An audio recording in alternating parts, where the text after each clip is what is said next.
बिल्कुल सुगम। नीचे पूरी don't look under the bed कहानी को मैंने हिंदी में 3 पैराग्राफ में करीब 1000 शब्दों में लिखा है और अंत में एक नैतिक शिक्षा भी जोड़ी है। बिस्तर के नीचे मत देखना। जब मैं छोटा था, मेरे माता पिता हमेशा एक ही बात कहते थे, रात को बिस्तर के नीचे मत देखना। मैं सोचता था ये बस बच्चों को डराने वाली कोई कहानी होगी, जैसे परछाइयों से डराने की या भूतों वाली बातों से चुप कराने की आदत। लेकिन जैसे जैसे मैं बड़ा हुआ, मुझे एहसास हुआ कि ये चेतावनी किसी मजाक या परंपरा से ज्यादा गहरी और डरावनी सच्चाई से जुड़ी थी। मेरा कमरा छोटा था, खड़खड़ाती लकड़ी की जमीन और एक खिड़की जो हवा में भयानक आवाज करती थी। मेरा बिस्तर पुराना था, भारी लकड़ी का बना हुआ, और उसके नीचे की जगह हमेशा अंधेरे से भरी रहती थी। मेरी 12वीं सालगिरह की रात, मेरी जिज्ञासा मेरी हिम्मत पर भारी पड़ गई। घर में सब सो चुके थे, सिर्फ दीवार की घड़ी की टिक टिक और मेरी सांसों की हल्की आवाज थी। मुझे लगा जैसे कोई चीज बिस्तर के नीचे से मुझे घूर रही हो, मुझे खींच रही हो।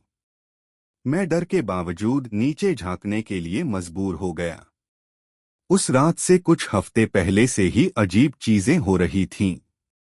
मेरे खिलौने जगह बदल देते, बिन बात के फुसफुसाहटें सुनाई देती, और मुझे लगातार किसी की नजर महसूस होती रहती थी। लेकिन उस रात का अनुभव बाकी सबसे अलग था। चांद की हल्की रोशनी खिड़की से आ रही थी और फर्श पर अजीब आकृतियां बना रही थी।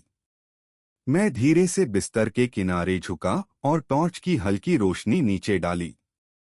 शुरू में तो मुझे कुछ नहीं दिखा, बस धूल, पुराने खिलौने और एक टूटी हुई किताब। लेकिन फिर मेरी नजर उन दो चमकती आंखों पर पड़ी।